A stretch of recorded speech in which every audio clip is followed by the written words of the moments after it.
yeah, what I'm trying to tell you is I don't know any history. My presentation tonight is called Madame de Pompadour is a Slut. My favourite person in the entire history of the entire world is Jean-Antoinette Poisson, Marquise de Pompadour. This is how many people see her, and this is how I see her.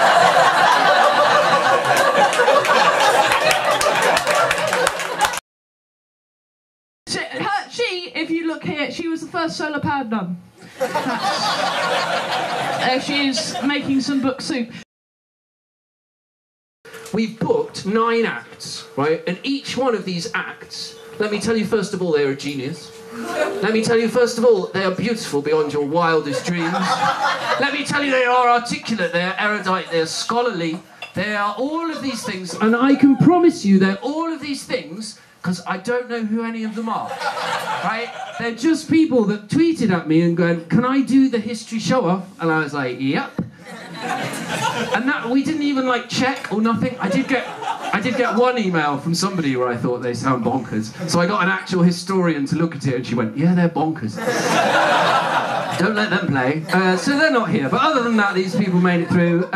So they're going to tell you, because the trouble is, like, the history I know, it's just, I know a lot of history, but it's 50 years of DC Comics continuity.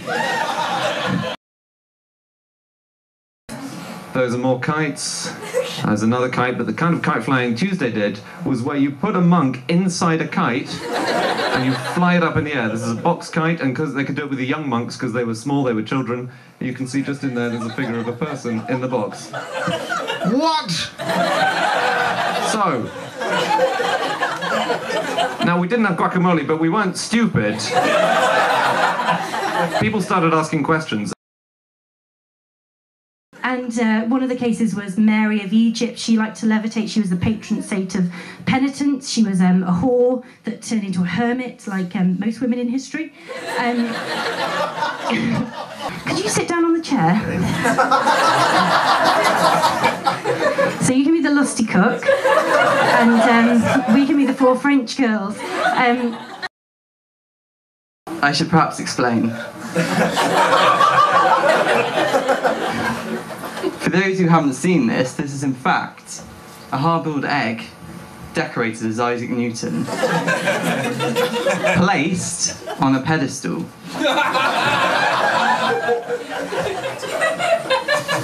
I think you will understand this pedestal is very important, more important than the egg really.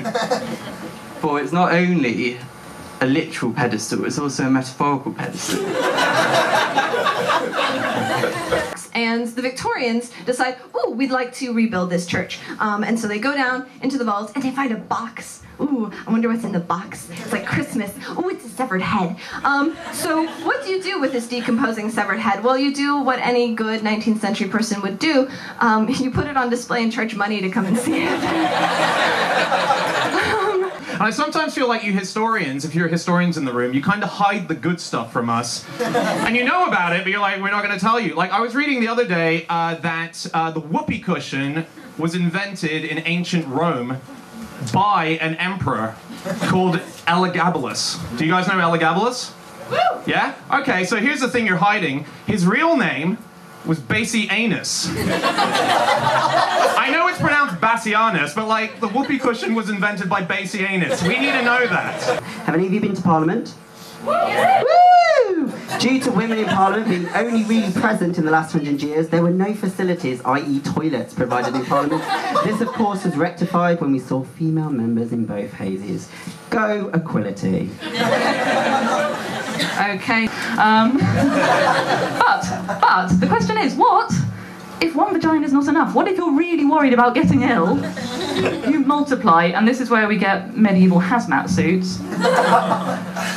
This is a vagina on stilts with a crown made of penises.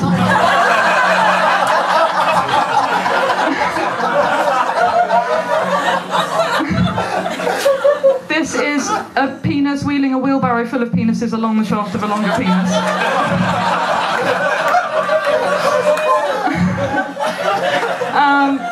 And this one is known in scholarship as Pussy Goes A-Hunting.